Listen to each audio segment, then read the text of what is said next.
नमस्कार, आप देख रहे हैं चैलेंज न्यूज। मैं नैन्सी बजाज। देखते हैं सुबह की 10 ताजा।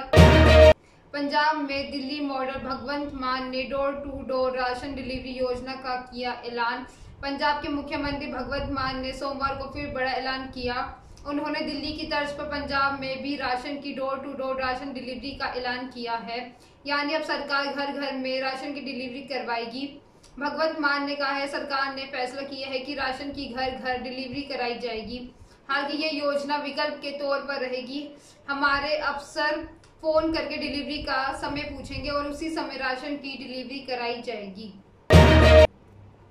पुलिसकर्मी और उसके भाई के जनाजे में उमड़ा जन सैलाब। कश्मीर के बडगाम जिले के छाता बग गांव में रविवार को शहीद पुलिसकर्मी इशफाक अहमद डार 26 वर्ष के अंतिम संस्कार में बड़ी संख्या में लोग उमड़े। आतंकियों ने शनिवार को पुलिसकर्मी इशफाक और उनके भाई उमर अहमद डार 23 वर्ष की गोली मारकर हत्या कर दी थी। उमर छात्र था। दोनों को घर में घुसकर गोली मारी गई थी। दोनों भाई पूरे गांव में लोकप्रिय थे। मां ने रोते हुए कहा, मेरे बेटों का आखिर क्या कसूर था। बहन बोली, मेरे भाइयों को मारने वाले आतंकी असली कुरान को नहीं जानते हैं, वे अत्याचारी लोग हैं। चीन का सबसे बड़ा शहर कोरोना का हॉटस्पॉट। चीन का सबसे बड़ा शहर सोमवार से 5 दिन के लिए बंद हो रहा है। इसकी वजह से बड़े पैमाने पर होने वाले कोरोना वायरस की टेस्टिंग, शहर प्रशासन बढ़ते ओमिक्रॉन केसेस पर कंट्रोल करने के लिए कदम उठा रहा है।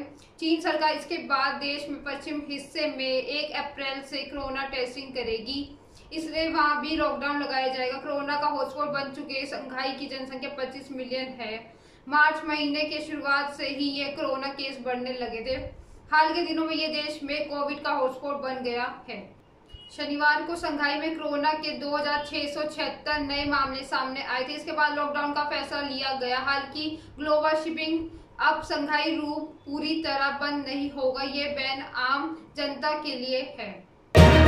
राम रहीम की सल्तनत पर हनीप्रीत का कब्जा। सिरसा डेरा सच्चा सौदा। प्रमुख राम रहीम की सल्तनत पर उसकी मुंह बोली बेटी हनीप्रीत ने अधिकार जमाने के लिए तिकरम लड़ाना शुरू कर दिया। डेरा प्रबंधन और राम रहीम के परिवार के मतभेदों की खबरें के बीच जेल में राम रहीम की चिट्ठी सामने आई है। चिट्ठी में मतभेदों पर राम रहीम की सफाई साफ झलक रही है। साथ ही वे अपने परिवार के विदेश में सेटल होने की बात भी कह रहे हैं।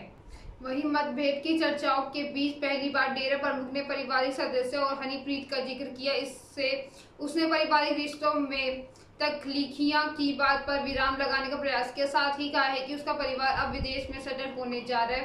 डेरा प्रमुख के तीनों बच्चों और दामाद सहित पूरे परिवार का विदेश जाना तय है। डेरा प्रमुख की मां नसीब कौर और उसकी पत्नी हरजीत कौर भी विदेश में ही रहेंगी।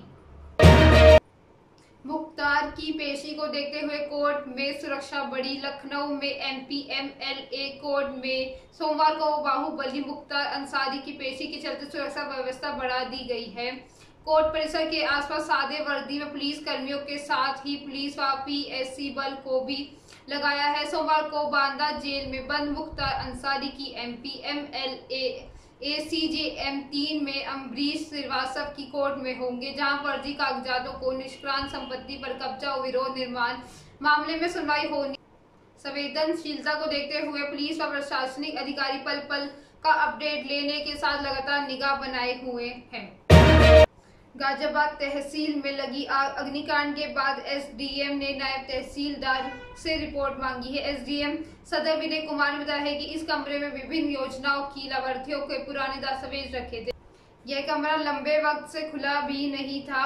सोमवार सवेरे इस कमरे में किन्हीं परिस्थितियों में आग लग गई। फौरन ही दमकल विभाग को खबर दी गई है। कमरे का ताला तोड़कर फायर फाइटर उसमें दाखिल हुए और बचाव राहत कार्य शुरू किया। हालांकि तब तक आग पूरी तरह से कमरे को अपनी चपेट में ले चुकी थी। चूंकि कमरे में चारों तरफ कागजी दस्तावेज थे, इसलिए आग से सब कुछ जल गया। दमकल की 3 गाड़ियों ने आग पर काबू पाया।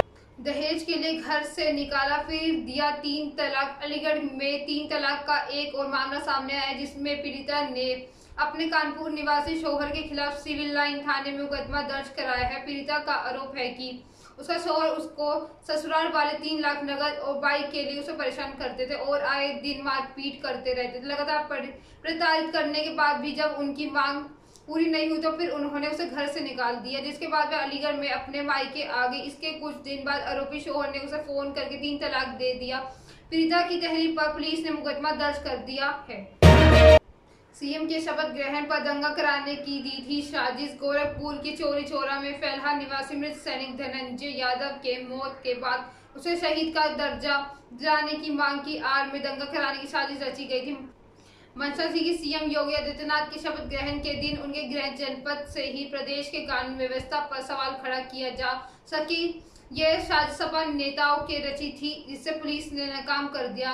इसका खुलासा LIEU की रिपोर्ट से हुआ है। ILIU ने इसकी रिपोर्ट SSP को सौंपी है। रिपोर्ट के आधार पर और उपद्रव के दौरान कराई गई वीडियो रिकॉर्डिंग, ड्रोन कैमरे की रिकॉर्डिंग में उपद्रवियों की पहचान कर पुलिस ने 56 लोगों की चिन्हित किया है। इसके बाद 56 नामजद और 211 पर 7 मुकदमे दर्ज किए गए हैं।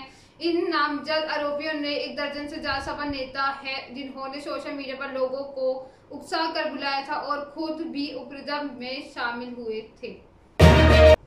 स्विस ओपन जीतकर सिंधु ने रचा इतिहास। साल 2022 में यह सिंधु का दूसरा खिताब है। इस टूर्नामेंट में अपना लगातार दूसरा फाइनल खेल रही 2 बार की ओलंपिक पदक जीतते सिंधु ने चौथी वरीयता प्राप्त थाईलैंड की खिलाड़ी बुसानन ओंगबामरंग फान को 21-16 के छटाई से मात दी है। जो दोनों खिलाड़ियों के बीच यह मुकाबला 49 मिनट तक चला। इस साल जनवरी में लखनऊ से Syed Modi international badminton championship के बाद सिंधु का ये दूसरा खिताब है। इस टूर्नामेंट में अपना लगातार दूसरा फाइनल खेल रहे डबल ओलंपिक पदक विजेता सिंधु की यह 17 मुकाबलों में बुसानन पर 16वीं जीत थी। 2019 को हांगकांग ओपन में केवल एक बार वह स्थायी खिलाड़ी में हारी थी। सिंधु पिछली बार से टूर्नामेंट के फाइनल में रियो ओलंपिक के स्वर्ण पदक विजेता स्पेन के कैरोलिना मारिन से हार गई थी। बॉक्स ऑफिस 25 मार्च को रिलीज हुई थी फिल्म RRR ने बॉक्स ऑफिस पर बम्पर शुरुआत की है। 550 करोड़ के बजट में बनी इस फिल्म ने पहले दिन में वर्ल्ड वाइड 257 करोड़ का बॉक्स ऑफिस कलेक्शन पूरा कर लिया है। फिल्म में 3 दिन से 450 करोड़ से ज्यादा की कमाई कर चुकी है। पिछले 2 साल में कोरोना महामारी के कारण फिल्म इंडस्ट्री के काफी नुकसान हुआ। RRR से पहले कोरोना काल के बावजूद कई फिल्मों ने बॉक्स ऑफिस पर 100 करोड़ से ज्यादा की कमाई करने में सफलता हासिल की है। कुमारी सूर्यवंशी कोरोना काल में रिलीज हुई पहली फिल्म में इसने 100 करोड़ से ज्यादा कमाई की। यदि सुबह की 10 ताजा खबरें ऐसी अपडेट्स के लिए बने रहे हमारे साथ। हमारे चैनल को लाइक करें, कमेंट करें एंड सब्सक्राइब करना ना भूलें। धन्यवाद।